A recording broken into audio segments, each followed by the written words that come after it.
Want to become better, surround yourself with better and wise people. So gusto nga mahimong mas maayo, palibutan ang imong kaugalingon sa mas maayo ug maalamon nga mga tawo.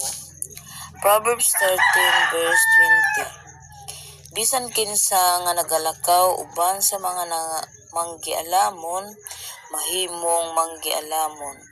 Apan ang kauban sa mga buang, makaantos sa kadaot.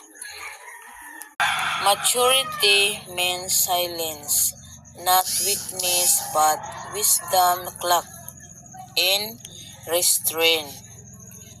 So, ang pagkahamtong nagpasabot sa kahilom, dili kahuyang kun dili kaalam nga nag-uras sa pagpugong.